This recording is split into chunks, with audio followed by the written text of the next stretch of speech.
Hello student, I am Professor Trupti Bajaj here. We are doing the study of chapter number 3A, Demand Analysis. In previous video, we had completed the determinants of demand and our today's topic is law of demand. Let me begin with the law of demand. The law of demand, this question is asked for 8 marks in board exam. I want to give you a format of answer of this question in such a way. Introduction, statement of law, assumptions, demand schedule, its explanation, diagram, its explanation, and exceptions. Let me begin with the given format. Introduction. Student, basically this law explains the consumer behavior. The law of demand was introduced by Professor Alfred Marshall in his book Principle of Economics, which was published in 1890. The law explains the functional relationship between price and quantity demanded. Student Alfred Marshall ने price and quantity demand ये दो variable लेके इस law को explain किया है जिसमें consumer का बिहेवियर उन्होंने दिया है. Statement of the law.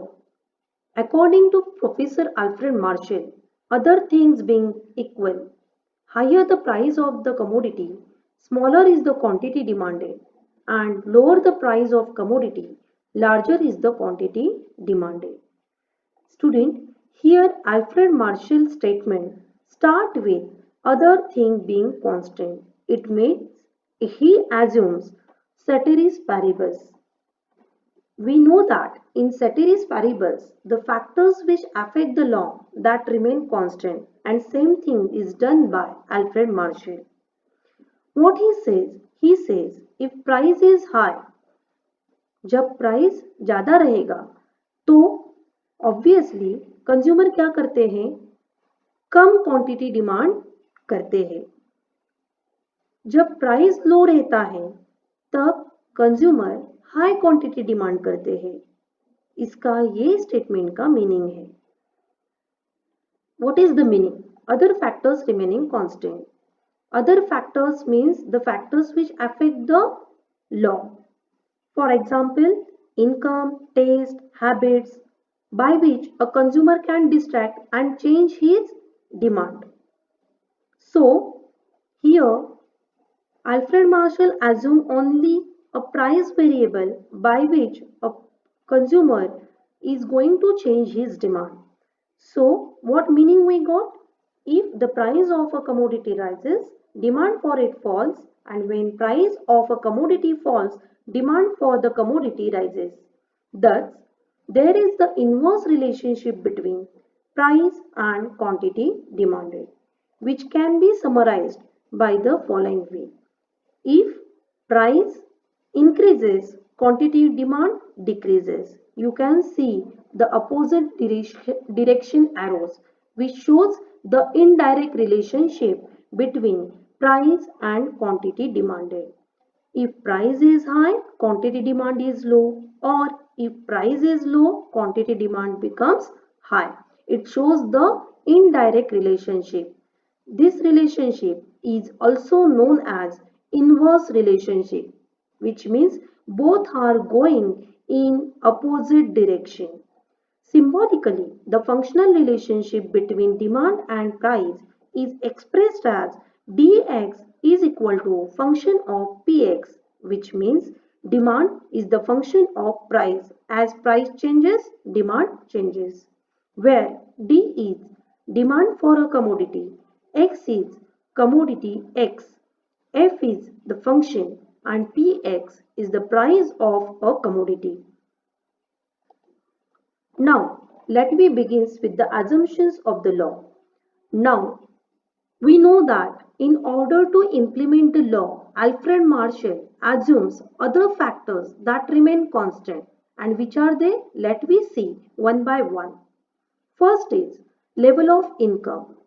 In order to implement the law, in true sense, consumers' income should remain constant, which is assumed by Alfred Marshall, because with the rising income of the people, may show the tendency to buy more. See, if the people income increases, if the people income increases, quantity demand also increases. As the people income increases, quantity demand also increases because their purchasing capacity increases and therefore they are demanding more in the market. But we want to nullify this effect and therefore Alfred Marshall assumed that level of income is constant to implement the law. Second is no change in the size of population. It is assumed that the size of population remain unchanged because any change in the size and composition of population of country affects the total demand for the products.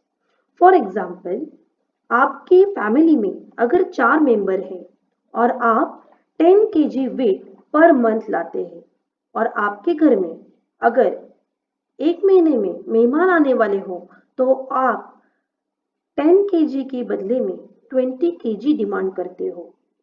इसका मतलब if the number of family members are going to be increased, you are demanding high quantity.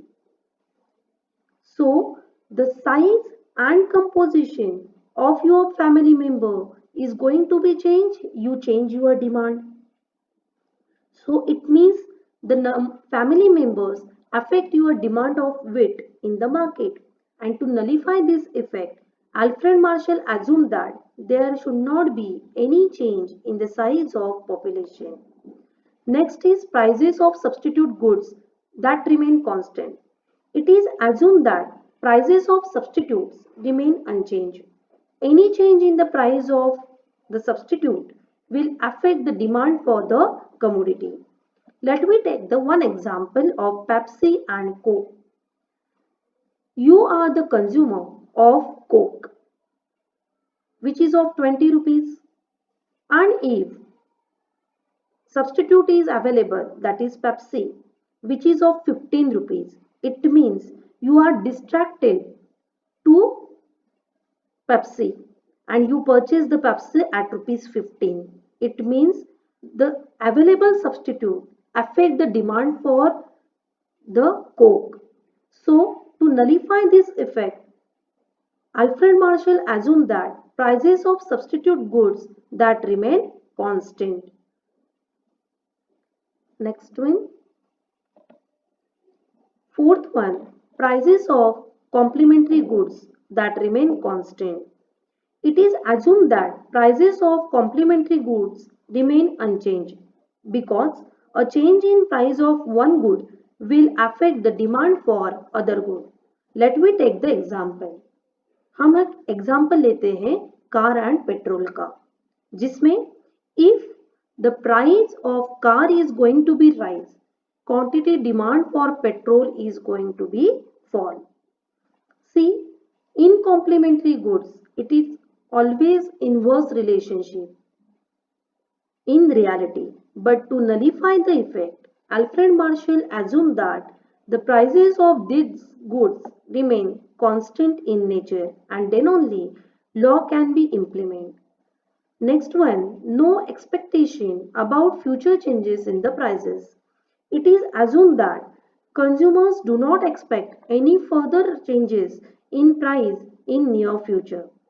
If consumers expect a rise in price in future, they may demand more in the present even at the existing high price. Let me take the example. Consumer want to purchase the wheat. He is thinking about the future. Prices of wheat is going to be rise. Now, if he think about the future, he buys more quantity at existing high prices. Okay, to nullify this effect, Alfred Marshall assumed that there should not be any thinking about the future prices. At current prices, consumers should buy the goods. Next is no change in taste, habits, preferences, fashions, etc. It is assumed that consumers' taste, habits, preferences, fashions, etc. should remain unchanged. Any change in these factors will lead to a change in demand. For example, you like to eat the chocolates, but you also like to eat the ice cream. But if I of you change your taste, instead of eating chocolates, you are eating only ice cream. It means you change your taste. At that time, law is not going to be implemented. If fashion is going to be changed, you are attracted towards new fashion and you are buying the fashionable goods. At that time also, the law is not going to be implemented. So, in order to avoid this change, Alfred Marshall assumes there should not be any change in taste, habit, preferences, and fashions because any change in these factors change the demand or change the demand for the product. Next is no change in taxation policy. Taxation policy of the government has a great impact on the demand for various goods and services, and therefore it is assumed that there is no change in the policy of taxation declared by the government. Let me take the example. Suppose tax on certain goods is going to be raised.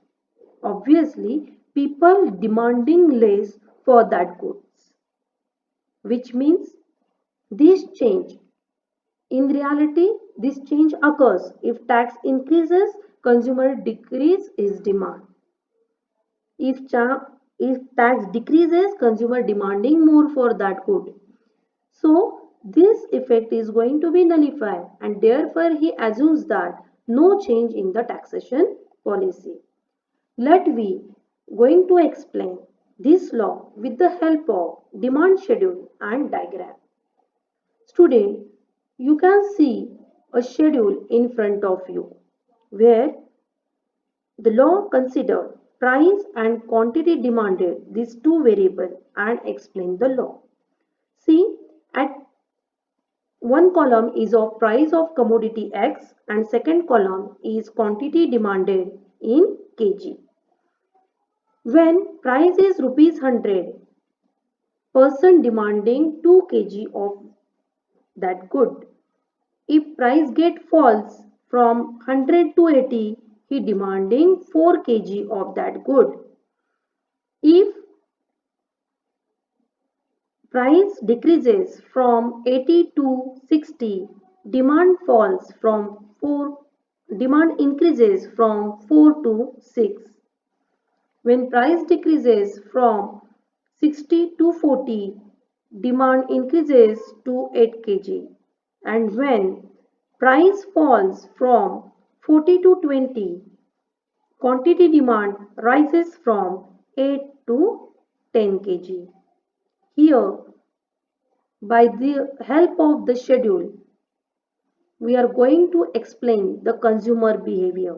That is, if the price of goods is going to be false, quantity demand rises. Thus, as the price of commodity falls, quantity demand rises, and when price of commodity rises, quantity demand falls. This is shown. This shows an inverse relationship between price and quantity demanded.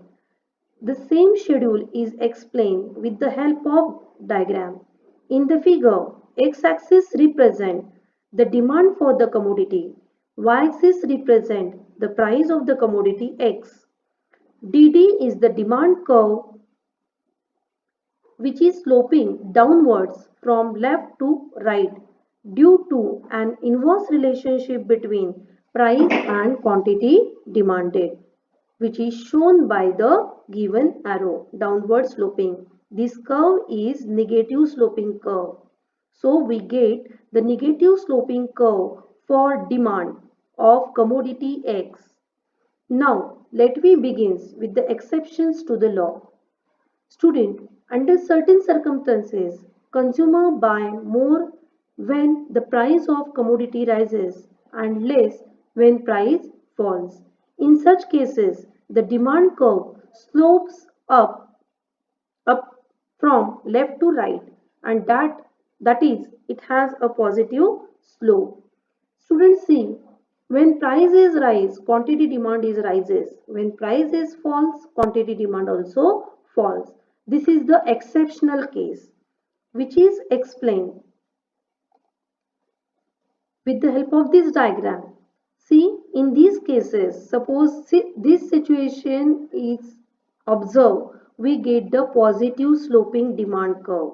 So, in case of exceptions, we get the positive sloping demand curve, which shows both are goes in same direction. In this situation, we are getting the direct functional relationship between price and quantity demanded. Let me begin with the first exception, that is Giffen's paradox. Now see, Giffen's paradox is nothing but which is explained with the help of inferior quality of goods. Now see, inferior goods or low quality goods are those goods whose demand does not rise even if the price falls. At times, demand decreases when the price of such commodity falls. Sir Robert Giffen observed this behavior in England in relation to bread and mutton. He noted that when price of bread declined, people did not buy more of it because of an increase in their real income or purchasing power. They prefer to buy superior goods like meat. This is known as Giffen's paradox. Student, let me take the example. Generally, poor people are buying low quality goods. For example, oil, vegetable, fruits. They are buying it low quality because they get these particular goods at low rate. But if the quality is very low, price quality is very low, and if the price of these goods is going to be decreases, even the poor people are not going to buy such goods because the quality is low.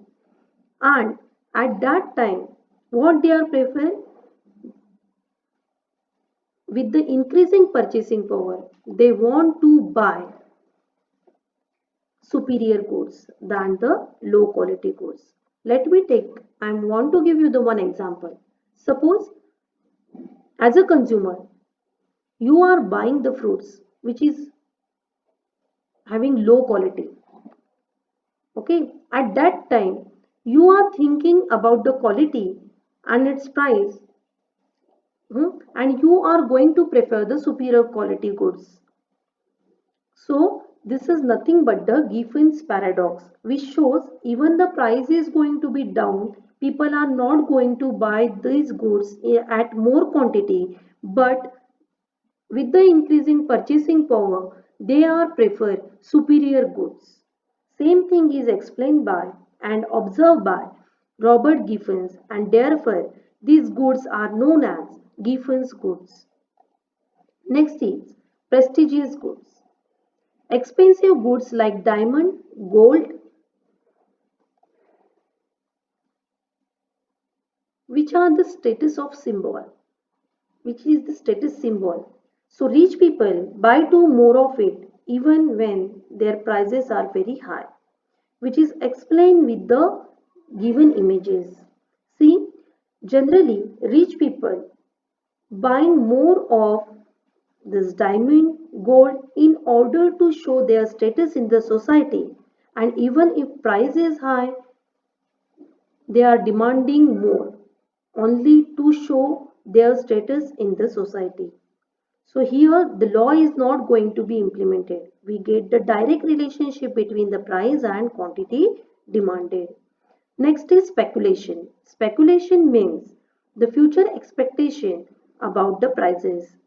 Generally, during festivals, here I took the example of Diwali. During the festivals, prices of other goods such as sugar, oil, clothes, hmm, are going to be rise before Diwali. So people think about the high prices in that particular period, and they are purchasing high even at a high prices. So here again the law is not going to be implemented because here we get the direct relationship between the price of different goods and the quantity demand of that goods. Next is price illusion.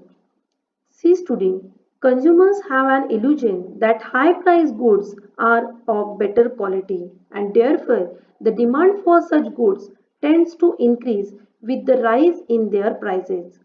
See student, generally हमारे दिमाग में एक रहता है कि branded goods की quality भी अच्छी रहती है एंड उसका प्राइस भी बहुत ज़्यादा रहता है। ये कंज्यूमर ने दिमाग में सोच के रखा है and therefore consumer demanding more for high price because they think that high price goods is having the better quality. So again here the law is not going to be implemented because consumer demanding more for high price goods means quantity demand is high and price is also very high. So here again the law is not going to be implemented. Next one is ignorance. Student, here I took one example. This lady is going to buy an apple from the vegetable seller at rupees 200 per kg. So she buys 1 kg at rupees 200. After some time she come to know that market price of apple is rupees 160. So in this example what happens? A, this consumer, she is totally ignore about the market prevailing prices and buy the goods at high price, buy apple at high price.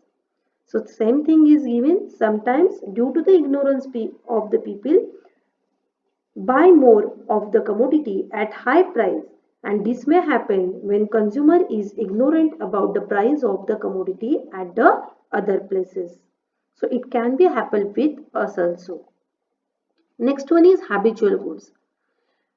Due to the habit of consumption of certain goods like tea, chocolates, etc., which is purchased in required quantities even at a high price. People habit force them to purchase such goods when they want. See, many times you are having the habit to eat the chocolate, and if you want the chocolate at a particular time, you are ready to purchase that chocolate at any rate. Okay, so it means your habit affect the demand. Even at a high price, you are purchasing the high quantity of these goods. Let me take the another example. Those people who are habitual with the tea, when they are intensity to have a tea, at that time they are ready to pay any price for the tea. So here your habit affects your demand. Even the price is high, you are demanding more. So here law is not going to be implemented and therefore it is an exception. Okay, so in all exceptions, we are getting a direct relationship between price and quantity demanded. I hope you understood this law properly. Thank you.